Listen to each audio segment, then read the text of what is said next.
When he came to power in 2015, President Muhammadu Buhari vowed to eradicate total widespread corruption, the nation's main impediment to economic progress.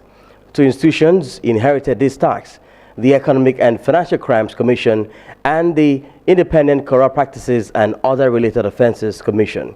Nigeria has been ranked the 148th least corrupt nation out of 175 countries. Corruption rank in Nigeria averaged 120.45 from 1996 until 2017, reaching an all-time high of 152 in 2005 and a record low of 52 in 1997. This, however, is seen by Nigerians as a significant improvement. Yes, for citizens to some level, we've also tried to make strong demand on government on accountability and transparency, which also is not yielding the maximum outcome of anti-corruption fight per se.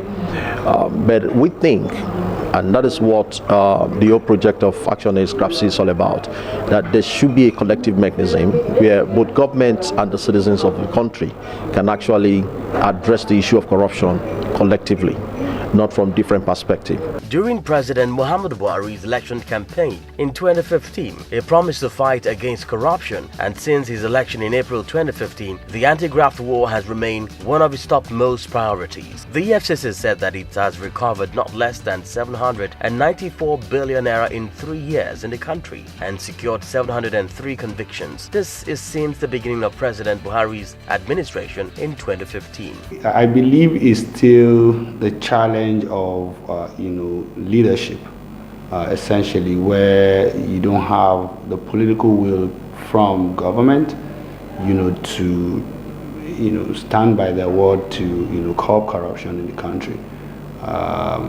So most of the heads of agencies are only reacting based on the signals that they get from their boss. The corruption fight by President Buhari, however, has been criticized by Nigerians that it is a targeted persecution. Citizens of this country said, this government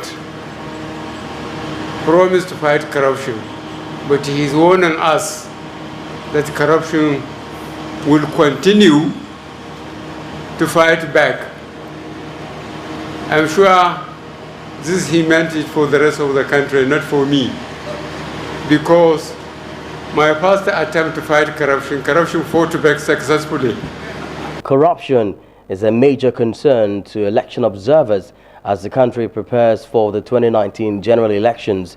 This, many believe, may influence the outcome of the general elections, of which President Muhammadu Buhari is a strong contender. Fighting corruption, however, was one of 2 points in Muhammadu Buhari's successful campaign for presidency in 2015. The other was the defeat of the Islamist insurgency Boko Haram in the northeast. I think they are trying, but they see a lot of work to do. I don't think that government is doing more in the fight against corruption. If you consider the rate of people they have convicted, is very low. In Nigeria, corruption has seriously affected sectors like education, health, justice, democracy, economy, prosperity, and development. Government agencies are seen as culprit following secretive activities. In the next 30 minutes would have disappeared. You won't know who took the money. But if the lights are on and we're all looking at the money, what do you think will happen? Nobody will want to take it right. So what access to information does is to open up government to be more accountable. So when there's availability and free flow of information, it helps put in place processes that are more transparent. Thereby, people can now begin to scrutinize the activities of government. When you begin to access government-held information held by public institutions on the activities of government, you play your part by scrutinizing what government does on your behalf. United Nations' latest report on corruption in Nigeria may have shown some significant progress in the fight against the menace so far. But will it stop as just a mere report as this administration winds up? Itogi Moore edit. Roots TV Nigeria.